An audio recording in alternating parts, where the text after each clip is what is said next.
If you're using LFO tool for cleaning out your bass where your kick plays or for adjusting the velocity of the first bass note, then you might have run into the problem that it doesn't really start on time. And I will show you in this video a few quick fixes how you can make your LFO tool run perfectly on time. If you have any plugins in Ableton before Xfer LFO tool, then this will introduce latency.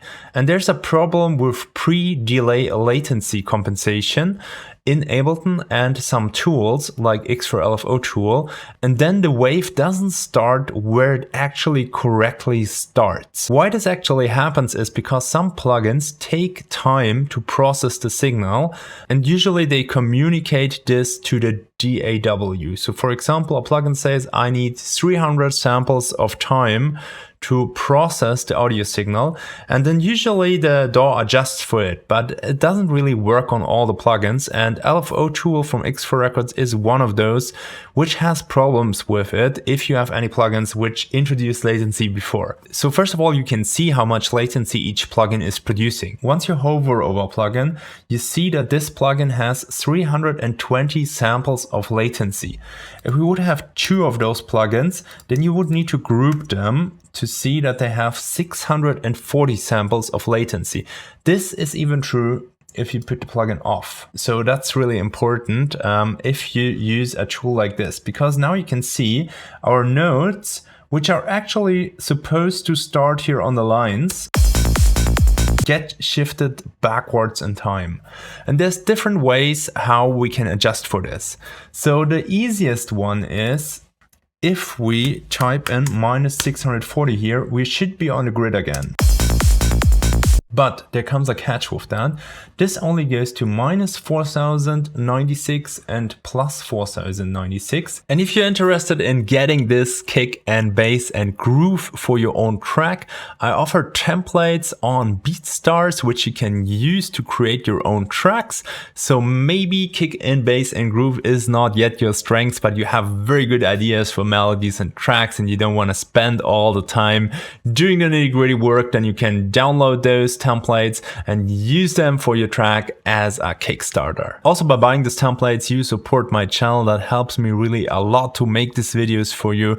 So I really appreciate it. Thank you guys. And yeah, if you have a really big latency, then you sometimes can actually deduct something and go along with just adjusting it like this. But for example, if I put this here to linear phase, then we get like a way bigger latency. So for example, we have 5120, and we will be not able to adjust this to ever land here on the grid again.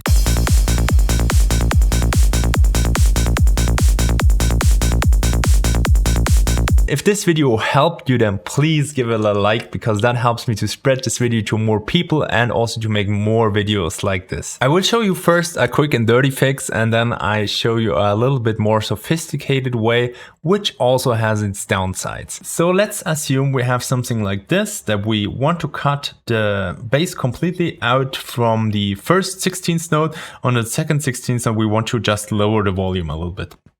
If we would play this now with the wrong latency, it would sound like this. Quite messed up. So what we can do is actually, we can just shift the phase here and move this LFO automation to another place. As you can see, if we move it more to the left, then we can basically move it exactly to where we want to have it. In that case, we want to have it like...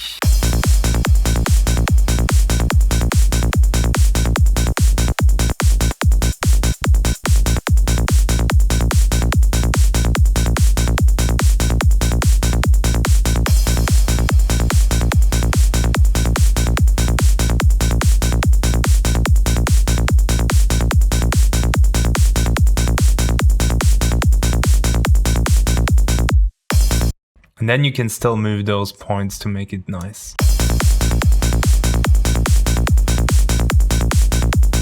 And I just quickly want to show you, once we bounce this, that our bass is basically not really touched. So we have we have not changed the position of our bass by moving the bass in the plugin. It actually just corrected this starting points here.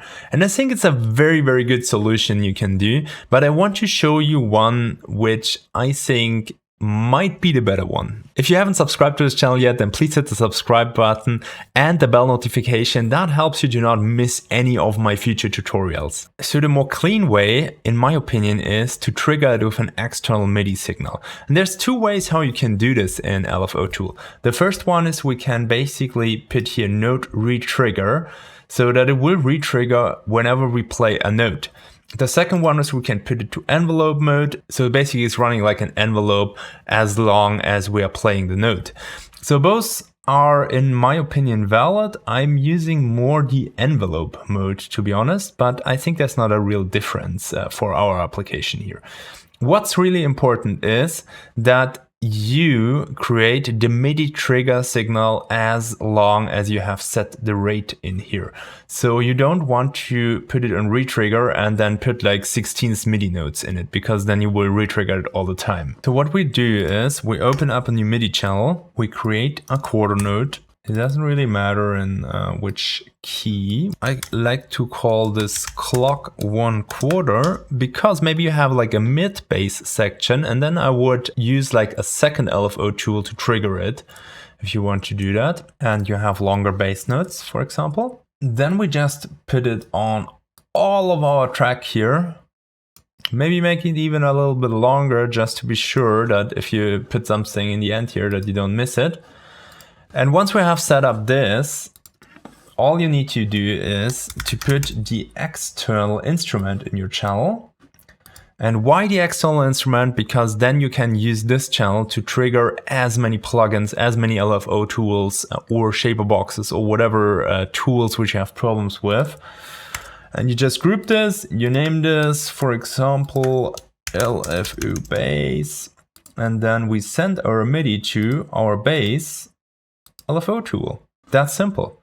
And now when we go here into our LFO tool, it doesn't really matter how many plugins we have in before. It should be perfectly on time when we play it.